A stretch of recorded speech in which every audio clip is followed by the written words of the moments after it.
Science ಪಾಠ YouTube channel ವೀಕ್ಷಕರಿಗೆ ನನ್ನ ನಮಸ್ಕಾರಗಳು. ನಾನು ನಮಿತಾ, GHPS ಹಿರಿಯರ್ಕ ಶಾಲೆ. ಇನ್ನು ನಾನು ಕ್ಷೇತ್ರಗಣಿತ ಅಧ್ಯಯನದ ಕುರಿತು ತ್ರಾಪಿಜ್ಯದ ವಿಸ್ತೀರ್ಣದ ಬಗ್ಗೆ ಕೆಲವು ಸಮಸ್ಯೆಗಳನ್ನು ತಿಳಿಸ್ಕೊಡೋದಕ್ಕೆ ಬಂದಿದ್ದೀನಿ. ಇವಾಗ ಮೊದಲನೇದಾಗಿ ನಾನು ತ್ರಾಪಿಜ್ಯದ ವಿಸ್ತೀರ್ಣವನ್ನು ಹೇಗೆ ಕಂಡುಹಿಡಿಯೋದು ಅಂತ ಹೇಳ್ಕೊಡ್ತಾ ಇದ್ದೀನಿ. ತ್ರಾಪಿಜ್ಯದ ಎರಡು ಸಮಾಂತರ ಬಾಹುಗಳ ಉದ್ದ ಮತ್ತು ಎತ್ತರವನ್ನು ಕೊಟ್ಟಾಗ ವಿಸ್ತೀರ್ಣವನ್ನು ಹೇಗೆ ಕಂಡುಹಿಡಬೇಕು ಅನ್ನೋದನ್ನ ಹೇಳ್ಕೊಡ್ತಾ ಇದ್ದೀನಿ. ಮತ್ತು ಎರಡನೇದಾಗಿ ತ್ರಾಪಿಜ್ಯದ ವಿಸ್ತೀರ್ಣ ಮತ್ತು ಎರಡು ಸಮಾಂತರ ಬಾಹುಗಳ ಉದ್ದವನ್ನು ಕೊಟ್ಟಾಗ ಎತ್ತರವನ್ನು ಹೇಗೆ ಕಂಡುಹಿಡಬೇಕು ಅನ್ನೋದನ್ನು ಸಹ ಹೇಳ್ಕೊಡ್ತಾ ಇದ್ದೀನಿ. ಮೂರನೇದಾಗಿ ತ್ರಾಪಿಜ್ಯದ ವಿಸ್ತೀರ್ಣ ಮತ್ತು ಎತ್ತರ ಮತ್ತು ಒಂದು ಸಮಾಂತರ ಬಾಹುವಿನ ಉದ್ದವನ್ನು ಕೊಟ್ಟಾಗ ಇನ್ನೊಂದು ಸಮಾಂತರ ಬಾಹುವಿನ ಉದ್ದವನ್ನು ಹೇಗೆ ಕಂಡುಹಿಡಬೇಕು ಅನ್ನೋದನ್ನ ಹೇಳ್ಕೊಡ್ತಾ ಇದ್ದೀನಿ. ಮೊದಲನೇದಾಗಿ ನಾನು ತ್ರಾಪಿಜ್ಯದ ವಿಸ್ತೀರ್ಣ ಕಂಡುಹಿಡಿಯುವಂಥ ಒಂದು ಲೆಕ್ಕವನ್ನು ತಗೊಂಡಿದ್ದೀನಿ. ಲೆಕ್ಕ ಏನಪ್ಪ ಅಂತ ಹೇಳಿದ್ರೆ, ಒಂದು ತ್ರಾಪಿಜ್ಯದ ಸಮಾಂತರ ಬಾಹುಗಳು ಕ್ರಮವಾಗಿ 8 ಸೆಂಟಿಮೀಟರ್ ಮತ್ತು 12 ಸೆಂಟಿಮೀಟರ್ ಆಗಿದೆ ಮತ್ತು ಸಮಾಂತರ ಬಾಹುಗಳ ನಡುವಿನ ಎತ್ತರ 7 ಸೆಂಟಿಮೀಟರ್ ಆದರೆ ಅದರ ವಿಸ್ತೀರ್ಣ ಕಂಡುಹಿಡಿಯಿರಿ ಅಂತ ಇದೆ. ಇದಕ್ಕೆ ಸರಿ ಹೊಂದುವಂತ ಒಂದು ಚಿತ್ರವನ್ನು ಡ್ರಾ ಮಾಡ್ಕೊಳ್ಳೋಣ.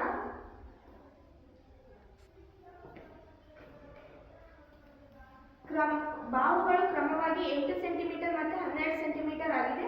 ಇಲ್ಲಿ ಚಿಕ್ಕ ಬಾಹುವನ್ನ 8 ಸೆಂಟಿಮೀಟರ್ ಅಂತ ಸೂಚಿಸ್ಕೊಂಡಿದ್ದೀವಿ ಮತ್ತೆ ದೊಡ್ಡದನ್ನ 12 ಸೆಂಟಿಮೀಟರ್ ಅಂತ ಸೂಚಿಸ್ಕೊಂಡಿದ್ದೀವಿ. ಎತ್ತರ 7 ಸೆಂಟಿಮೀಟರ್ ಇದೆ. ಈಗ ನಾವು ಇದಕ್ಕೆ ಸಂಬಂಧಿಸಿದಂತ ದತ್ತವನ್ನು ಬರ್ಕೊಳ್ಳೋಣ. ದತ್ತ A ಒಂದು ತ್ರಾಪಿಜ್ಯದ ಸಮಾಂತರ ಬಾಹುಗಳು ಕ್ರಮವಾಗಿ 8 ಸೆಂಟಿಮೀಟರ್ ಮತ್ತು 12 ಸೆಂಟಿಮೀಟರ್ ಅಂತ ಇದೆ. 8 ಸೆಂಟಿಮೀಟರ್ನ ನಾನು A ಅಂತ ತಗೊಂಡಿದ್ದೀನಿ. A 8 centimetre. Next B 8 centimetre ಆದ್ಮೇಲೆ 12 ಸೆಂಟಿಮೀಟರ್ ಇದೆ. 12 ಸೆಂಟಿಮೀಟರ್ನ ನಾನು B ಅಂತ ತಗೊಂಡಿದ್ದೀನಿ. B 12 ಸೆಂಟಿಮೀಟರ್ ಮತ್ತು ಸಮಾಂತರ ಬಾಹುಗಳ ನಡುವಿನ ಎತ್ತರನ್ನ ನಾನು H ಅಂತ ತಗೊಂಡಿದ್ದೀನಿ. ಎತ್ತರ ಎಷ್ಟಿದೆ? 7 ಸೆಂಟಿಮೀಟರ್ ಆಗಿದೆ. 7 ಸೆಂಟಿಮೀಟರ್ ಅಂತ ಬರ್ಕೊಳ್ತಾ ಇದ್ದೀನಿ. H 7 centimetre. ಈಗ ನಾವು ಅದರ ವಿಸ್ತೀರ್ಣವನ್ನು ಕಂಡುಹಿಡಿಬೇಕು. ವಿಸ್ತೀರ್ಣವನ್ನು ಏನಂತ ತಗೊಳ್ಳೋಣ, ಇದನ್ನ ಕ್ವಶನ್ ಮಾರ್ಕ್ ಮಾಡೋಣ. ಈಗ ಇದಕ್ಕೆ ಸಂಬಂಧಿಸಿದಂತೆ ಒಂದು ಸೂತ್ರವನ್ನು ಹಾಕೊಳ್ಳೋಣ.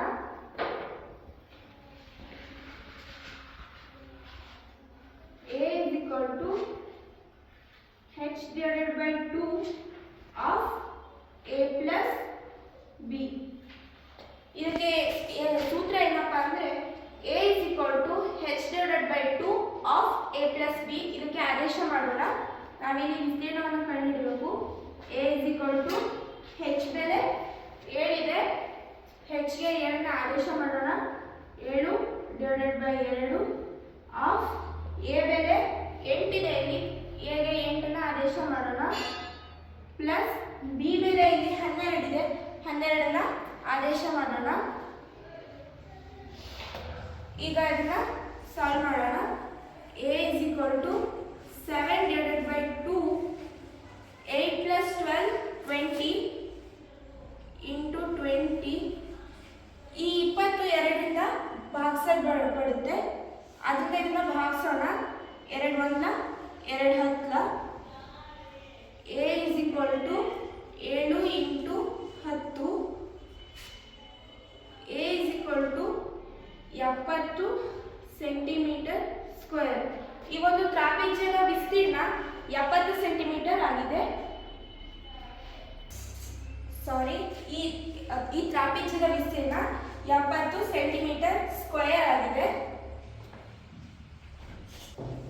ಈಗ H ಬೆಲೆಯಲ್ಲಿ ಸ್ವಲ್ಪ ಬದಲಾವಣೆಯನ್ನು ಮಾಡಿಕೊಂಡು H ಬೆಲೆನ ಹೇಗೆ ಕಂಡುಹಿಡಿಯೋದು ಅಂತ ಈಗ ತಿಳ್ಕೊಳ್ಳೋಣ. ಈಗ ನಾವು ಪ್ರಶ್ನೆಯಲ್ಲಿ ಸ್ವಲ್ಪ ಬದಲಾವಣೆಯನ್ನು ಮಾಡಾಗಿದೆ. ಈ ಪ್ರಶ್ನೆಯಲ್ಲಿ ಏನಿದೆ ಅಂತ ಹೇಳಿದ್ರೆ, ತ್ರಾಪಿಜ್ಯದ ವಿಸ್ತೀರ್ಣ ಮತ್ತು ಎರಡು ಸಮಾನಾಂತರ ಬಾಹುಗಳ ಉದ್ದವನ್ನು ಕೊಟ್ಟಾಗ ಅದರ ಎತ್ತರವನ್ನು ಹೇಗೆ ಕಂಡುಹಿಡಿಯೋದು ಅಂತ ನಾನು ಇವತ್ತು ನಿಮಗೆ ತಿಳಿಸ್ಕೊಡ್ತಾ ಇದ್ದೀನಿ. ಈಗ ಪ್ರಶ್ನೆನ ಒಂದ್ಸಲ ಓದ್ಕೊಳ್ಳೋಣ. ಒಂದು ತ್ರಾಪಿಜ್ಯದ ಸಮಾನಾಂತರ ಬಾಹುಗಳು ಕ್ರಮವಾಗಿ 8 ಸೆಂಟಿಮೀಟರ್ ಮತ್ತು 12 ಸೆಂಟಿಮೀಟರ್ ಆಗಿದೆ ಮತ್ತು ಅದರ ವಿಸ್ತೀರ್ಣ 70 ಸೆಂಟಿಮೀಟರ್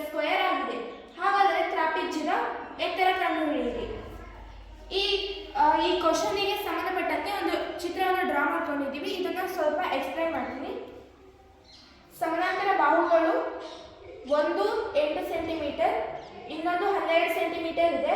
ಇದರ ವಿಸ್ತೀರ್ಣ 70 ಸೆಂಟಿಮೀಟರ್ ಸ್ಕ್ವೇರ್ ಇದೆ. ಇದರ ಎತ್ತರವನ್ನು ನಾವಿವಾಗ ಕಂಡುಹಿಡಿಬೇಕು. ಇದಕ್ಕೆ ಸಂಬಂಧಪಟ್ಟಂತೆ ಒಂದು ದತ್ತಾಂಶವನ್ನು ಬರ್ಕೊಳ್ಳೋಣ.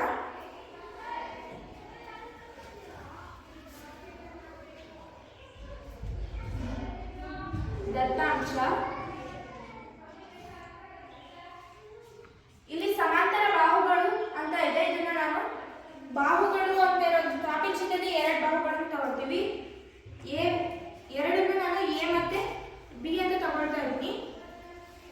ಬಾಹುಗಳು ಕ್ರಮವಾಗಿ 8 ಸೆಂಟಿಮೀಟರ್ ಮತ್ತು 12 ಸೆಂಟಿಮೀಟರ್ ಆಗಿದೆ. ಈ ಎ ನ ನಾನು 8 ಸೆಂಟಿಮೀಟರ್ ಅಂತ ತಗೊಳ್ತಾ ಇದ್ದೀನಿ, ಬಿ ನ 12 ಸೆಂಟಿಮೀಟರ್ ಅಂತ ತಗೊಳ್ತಾ ಇದ್ದೀನಿ. ಮತ್ತೇನು ಕೊಟ್ಟಿದ್ದಾರೆ ಅಂತ ನೋಡೋಣ.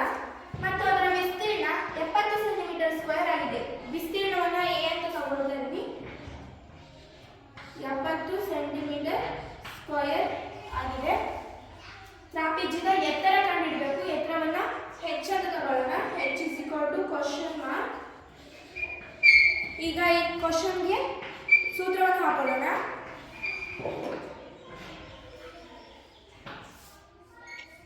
A is equal to h divided by 2 of a plus b. ಇದಕ್ಕೆ ಹೀಗೆ ಡೈರೆಕ್ಟ್ ಆಗಿ ಆದೇಶ ಮಾಡೋಣ. A is equal to 70, h is equal to question mark. h ನಾವು ಕಂಡುಹಿಡಬೇಕು.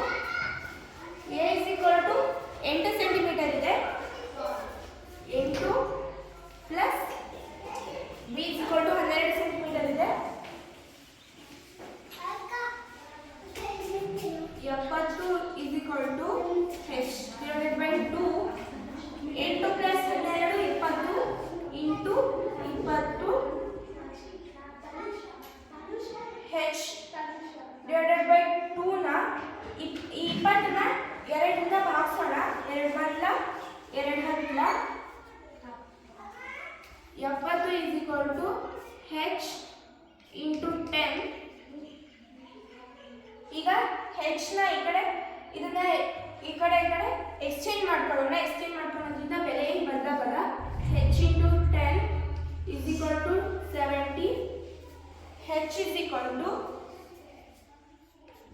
ಈ 10 ನ ಆಚೆ ಕಳಿಸಿದ್ರೆ ಡಿವೈಡೆಡ್ ಬೈ ಆಗುತ್ತೆ, ಡಿವೈಡೆಡ್ ಬೈ 10. ಈಗ 10 1 7 h is equal to 7 centimetre. ಮೊದಲಿನ ಪ್ರಶ್ನೆಯಲ್ಲಿ ಎತ್ತರ 7 ಸೆಂಟಿಮೀಟರ್ ಇತ್ತು. ಈಗ ನಮಗೆ ಉತ್ತರ ಬಂದಿದೆ.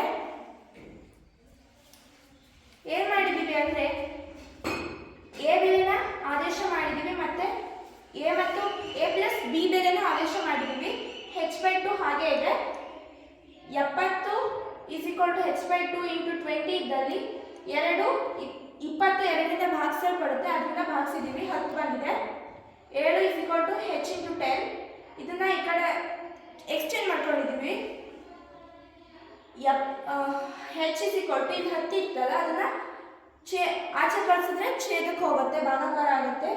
ಇದನ್ನ 10ನ್ನ 10ರಿಂದ ಭಾಗಿಸಿದಾಗ 7 ಬರುತ್ತೆ. h is equal to 7 centimetre. ನಮಗೆ ಆನ್ಸರ್ ಬಂದಿದೆ. ಇವಾಗ ಮುಂದಿನ ಲೆಕ್ಕವನ್ನು ಮಾಡೋಣ. ಈಗ ಇನ್ನೊಂದು ಪ್ರಶ್ನೆನ ಇದೇ ಪ್ರಶ್ನೆನ ಮತ್ತೊಂದ್ಸಲ ಸ್ವಲ್ಪ ಬದಲಾವಣೆ ಮಾಡಿ ಇನ್ನೊಂದು ಪ್ರಶ್ನೆನ ಸಿದ್ಧ ಮಾಡ್ಕೊಳ್ಳೋಣ. ಈಗ ಸಿದ್ಧ ಮಾಡ್ಕೊಂಡಾಗಿದೆ. ಈ ಪ್ರಶ್ನೆಯಲ್ಲಿ ಏನಿದೆ ಅಂತ ಹೇಳಿದ್ರೆ, ತ್ರಾಪಿಜ್ಯದ ವಿಸ್ತೀರ್ಣ, ಎತ್ತರ ಮತ್ತು ಒಂದು ಸಮಾನಾಂತರ ಬಾಹುವಿನ ಉದ್ದವನ್ನು ಕೊಟ್ಟಾಗ ಇನ್ನೊಂದು ಸಮಾಂತರ ಬಾಹುವಿನ ಉದ್ದವನ್ನು ಕಂಡುಹಿಡಿಯೋದು ಹೇಗೆ ಅಂತ ಇವಾಗ ಹೇಳ್ಕೊಡ್ತಾ ಇದ್ದೀನಿ. ಪ್ರಶ್ನೆನ ಒಂದ್ಸಲ ಓದ್ಕೊಳ್ಳೋಣ. ಒಂದು ತ್ರಾಪಿಜ್ಯದ ವಿಸ್ತೀರ್ಣ 70 ಸೆಂಟಿಮೀಟರ್ ಸ್ಕ್ವೇರ್ ಮತ್ತು ಅದರ ಎತ್ತರ 7 ಸೆಂಟಿಮೀಟರ್ ಆಗಿದೆ. ಅದರ ಒಂದು ಸಮಾನಾಂತರ ಬಾಹುವಿನ ಉದ್ದ 12 ಸೆಂಟಿಮೀಟರ್ ಆಗಿದೆ. ಹಾಗಾದರೆ ತ್ರಾಪಿಜ್ಯದ ಇನ್ನೊಂದು ಸಮಾನಾಂತರ ಬಾಹುವಿನ ಉದ್ದ ಕಂಡುಹಿಡಿಯಿರಿ. ಈ ಪ್ರಶ್ನೆ ನಿಮಗೆ ಅರ್ಥ ಆಗಿದೆ ಅಂದ್ಕೊಳ್ತೀನಿ. ಈ ಪ್ರಶ್ನೆಗೆ ಸಂಬಂಧಪಟ್ಟಂತೆ ಒಂದು ಚಿತ್ರವನ್ನು ಬಿಡಿಸ್ಕೊಂಡಿದ್ದೀವಿ. ಈಗ ಅದನ್ನ ಎಕ್ಸ್ಪ್ಲೇನ್ ಮಾಡ್ತೀನಿ. ಈ ಬಾಹು ಕ್ವಶನ್ ಮಾರ್ಕ್ ಆಗಿದೆ. ಇನ್ನೊಂದು ಬಾಹು 12 ಸೆಂಟಿಮೀಟರ್, ಎತ್ತರ 7 ಸೆಂಟಿಮೀಟರ್, ವಿಸ್ತೀರ್ಣ 70 ಸೆಂಟಿಮೀಟರ್ ಸ್ಕ್ವೇರ್. ಈ ಪ್ರಶ್ನೆಗೆ ಒಂದು ದತ್ತಾಂಶವನ್ನು ಬರ್ಕೊಳ್ಳೋಣ. ದತ್ತಾಂಶ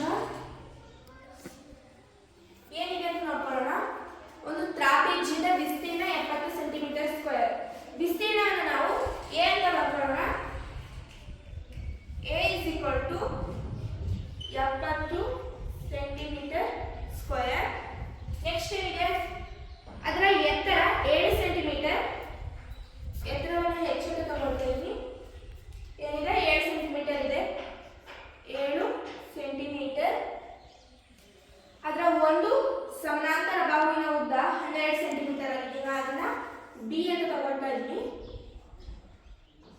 12 ಸೆಂಟಿಮೀಟರ್. ಹಾಗಾದರೆ ತ್ರಾಪಿಜ್ಯದ ಇನ್ನೊಂದು ಸಮಾನಾಂತರ ಬಾಹುವಿನ ಉದ್ದ ಕಂಡುಹಿಡಿಯಿರಿ. ಇನ್ನೊಂದು ಸಮಾನಾಂತರ ಬಾಹುವನ್ನು ನಾನು ಎ ಅಂತ ತಗೊಳ್ತಾ ಇದ್ದೀನಿ. A is equal to question mark. ಈಗ ಇದಕ್ಕೆ ಒಂದು ಸೂತ್ರವನ್ನು ಹಾಕೊಳ್ಳೋಣ. A is equal to h divided by 2 of A plus B. ಇದಕ್ಕೆ ಈಗ ಆದೇಶ ಮಾಡೋಣ. A is equal to 70 centimetre square. A is equal to 70. h is equal to 7 centimetre. 7 divided by 2. A is equal to question mark. ಏನ ಹಾಗೆ ಬರ್ಕೊಳ್ಳೋಣ. A plus B is equal to 12 centimetre. 12 ಅನ್ನು ಬರ್ಕೊಳ್ಳೋಣ. ಈಗ ಈ ಲೆಕ್ಕನ ಶುರು ಮಾಡೋಣ.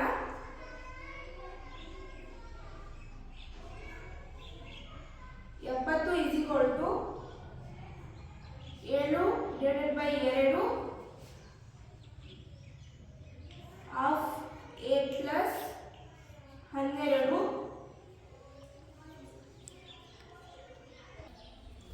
ಲೆಕ್ಕ ಮುಂದುವರಿಸೋಣ. ಇದನ್ನ ಈ ಕಡೆ ತಂದ್ಕೊಳ್ಳೋಣ. ಇದನ್ನ ಈ ಕಡೆ ಬದಲಾಯಿಸೋಣ. 7 divided by 2 of A plus 12 is equal to 70. ಇಲ್ಲಿ 7 ಡಿವೈಡೆಡ್ ಬೈ 2 ಇರೋದನ್ನ ಆಚೆ ಕಳಿಸೋಣ. A plus 12 is equal to 70 into 2 divided by 7. ಈ 70 7ರಿಂದ ಭಾಗ ಆಗುತ್ತೆ. ಭಾಗಿಸೋಣ. 7 ಅಂತ 7 ಹತ್ತ. A plus 12 is equal to 20. A is equal to ಈ ಪ್ಲಸ್ 12ನ ಆಚೆ ಕಳಿಸಿದ್ರೆ ಮೈನಸ್ 12 ಆಗುತ್ತೆ. 20 minus 12. A is equal to 20ರಲ್ಲಿ 12 ಕಳೆದ್ರೆ 8 ಆಗುತ್ತೆ. 8 ಸೆಂಟಿಮೀಟರ್. ನಮಗೀಗ ಆನ್ಸರ್ ಬಂದಿದೆ. A is equal to 8 centimetre. ತ್ರಾಪಿಜ್ಯದ ಇನ್ನೊಂದು ಸಮಾನಾಂತರ ಬಾಹುವಿನ ಉದ್ದ 8 ಸೆಂಟಿಮೀಟರ್ ಆಗಿದೆ. ಈಗ ಈ ಪ್ರಶ್ನೆಯಲ್ಲಿ ಸ್ವಲ್ಪ ಬದಲಾವಣೆ ಮಾಡಿಕೊಂಡು ಇನ್ನೊಂದು ಪ್ರಶ್ನೆನ ರೆಡಿ ಮಾಡ್ಕೊಳ್ಳೋಣ. ಈಗ ಈ ಪ್ರಶ್ನೆಯಲ್ಲಿ ಸ್ವಲ್ಪ ಬದಲಾವಣೆಯನ್ನು ಮಾಡಿದ್ದಾಗಿದೆ. ಈ ಪ್ರಶ್ನೆಯಲ್ಲಿ ತ್ರಾಪಿಜ್ಯದ ವಿಸ್ತೀರ್ಣ, ಎತ್ತರ ಮತ್ತು ಒಂದು ಸಮಾನಾಂತರ ಬಾಹುವಿನ ಉದ್ದವನ್ನು ಕೊಟ್ಟಿದ್ದಾರೆ. ಇನ್ನೊಂದು ಸಮಾನಾಂತರ ಬಾಹುವಿನ ಉದ್ದವನ್ನು ಕಂಡುಹಿಡಿಯೋದು ಹೇಗೆ ಅಂತ ಇವಾಗ ಹೇಳ್ಕೊಡ್ತಾ ಇದ್ದೀನಿ. ಕ್ವಶನ್ನ ಒಂದ್ಸಲ ಓದ್ಕೊಳ್ಳೋಣ. ಒಂದು ತ್ರಾಪಿಜ್ಯದ ವಿಸ್ತೀರ್ಣ 70 ಸೆಂಟಿಮೀಟರ್ ಸ್ಕ್ವೇರ್ ಮತ್ತು ಅದರ ಎತ್ತರ 7 ಸೆಂಟಿಮೀಟರ್ ಆಗಿದೆ. ಅದರ ಒಂದು ಸಮಾನಾಂತರ ಬಾಹುವಿನ ಉದ್ದ 8 ಸೆಂಟಿಮೀಟರ್ ಆಗಿದೆ.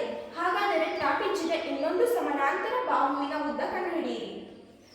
ಈ ಪ್ರಶ್ನೆಗೆ ಸಂಬಂಧಿಸಿದಂತೆ ಒಂದು ಚಿತ್ರವನ್ನು ಡ್ರಾ ಮಾಡ್ಕೊಂಡಿದ್ದೀನಿ. ಅದನ್ನೀಗ ಎಕ್ಸ್ಪ್ಲೇನ್ ಮಾಡ್ತಾ ಇದ್ದೀನಿ.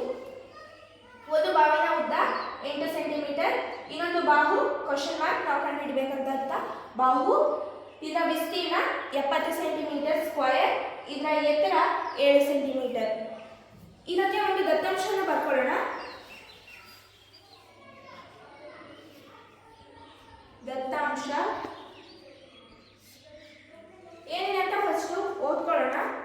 ತ್ರಾಪಿಜ್ಯದ ವಿಸ್ತೀರ್ಣವನ್ನ ಎ ಅಂತ ತಗೊಳ್ಕೊಳ್ಳೋಣ. ಎ ಇಸ್ ಈಕ್ವಲ್ ಟು ಏನಿದೆ 70 centimetre square. 70 centimetre square. Next ಏನಿದೆ ಎತ್ತರವನ್ನ ಹೆಚ್ಚನ್ನು ತಗೊಳ್ತಾ ಇದ್ದೀನಿ. h is equal to 7 centimetre. ಈಗ ನೆಕ್ಸ್ಟ್ ಒಂದು ಸಮಾನಾಂತರ ಬಾಹುವಿನ ಉದ್ದ 8 ಸೆಂಟಿಮೀಟರ್. ಇದನ್ನು ನಾನು ಎ ಅಂತ ತೆಗೆದುಕೊಳ್ತಾ ಇದ್ದೀನಿ. A is equal to 8 centimetre. ಇನ್ನೊಂದು ಸಮಾನಾಂತರ ಬಾಹುವಿನ ಉದ್ದ ಕಂಡುಹಿಡಿಯಿರಿ ಅಂತ ಇದೆ. ಇದನ್ನ ನಾನು ಬಿ ಅಂತ ತೆಗೆದುಕೊಳ್ತಾ ಇದ್ದೀನಿ. B is equal to question mark. ಈಗ ಇದಕ್ಕೆ ದತ್ತಾಂಶವನ್ನು ಬರ್ಕೊಂಡಿದ್ದಾಗಿದೆ. ಇದಕ್ಕೆ ಸೂತ್ರವನ್ನು ಹಾಕೊಳ್ಳೋಣ. A is equal to h divided by 2 of a plus b. ಈಗ ಇಲ್ಲಿ ದತ್ತಾಂಶದಲ್ಲಿ ಬರ್ಕೊಂಡಿರತಕ್ಕಂಥ ಬೆಲೆಗಳನ್ನು ಆದೇಶ ಮಾಡೋಣ. A is equal to 70 centimetre square, H is equal to 7 centimetre, 7 divided by 2 of A ಬೆಲೆ ಏನಿದೆ, A is equal to 8 centimetre. ನಾವಿಲ್ಲಿ ಏನೇನು ಕಂಡುಹಿಡಬೇಕು, B. B is equal to question mark, B ನ ಹಾಗೆ ಬರ್ಕೊಳ್ಳೋಣ. ಈಗ ಈ ಪ್ರಶ್ನೆ ಪರಿಹಾರ ಮಾಡೋಣ. ಈಗ ಈ ಕಡೆ ಇರೋದನ್ನ ಈ ಕಡೆ ತಗೊಳ್ಳೋಣ, ಈ ಕಡೆ ಇರೋದನ್ನ ಈ ಕಡೆ ತಗೊಳ್ಳೋಣ, ಯಾಕೆಂದ್ರೆ ಈಸಿ ಆಗಲಿ ಅಂತ ಹೇಳಿ. 7 divided by 2 of 8 plus B is equal to 70. ಇಲ್ಲಿರೋ 7 ಡಿವೈಡೆಡ್ ಬೈ 2 ಆಚೆ ಕಳಿಸೋಣ. 8 plus B is equal to 70 into 2 divided by 7. 70 7ರಿಂದ ಭಾಗವಾಗುತ್ತದೆ, 7ರಿಂದ 7 10, 12 20 is equal to 8 plus B ಡೆಲ್ಲಿ ಬರ್ಕೊಳ್ಳೋಣ. ಇಲ್ಲಿರೋ ಬಿನ ಹಾಗೆ ಇಲ್ಲೇ ಇರಲಿ, ಇಲ್ಲಿ ಪ್ಲಸ್ 8 ಇದೆ, ಆಚೆ ಕಳಿಸೋಣ. ಮೈನಸ್ 8 ಆಗುತ್ತೆ. 20 minus 8, B is equal to 20ರಲ್ಲಿ 8 ಕಳೆದ್ರೆ 12 ಸೆಂಟಿಮೀಟರ್. ನಮಗೆ ಈಗ ಆನ್ಸರ್ ಬಂದಿದೆ. ಇದರಿಂದ ನಾವೇನು ತಿಳ್ಕೊಬೋದಪ್ಪ ಅಂತ ಹೇಳಿದ್ರೆ, ಯಾವುದೇ ಒಂದು ಒಂದೇ ತ್ರಾಪಿಜ್ಯವನ್ನು ತೆಗೆದುಕೊಂಡು ಅದರ ಎಲ್ಲ ಬೆಲೆಗಳನ್ನು ಒಂದೊಂದ್ಸಲ ಕಂಡುಹಿಡಿಯೋ ಹಾಗೆ ಮಾಡ್ಕೊಂಡಿರೋದ್ರಿಂದ ನಮಗೆ ತಾಳೆ ನೋಡೋದಕ್ಕೂ ಈಸಿ ಆಗುತ್ತೆ ಮತ್ತು ನಮಗೆ ಏನು ಮಾಡಿದ್ದೀವಿ ಅನ್ನೋದು ಅರ್ಥ ಆಗುತ್ತೆ.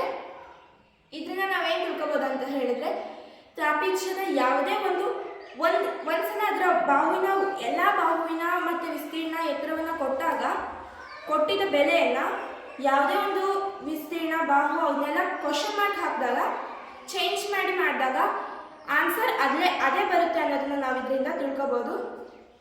Thank you.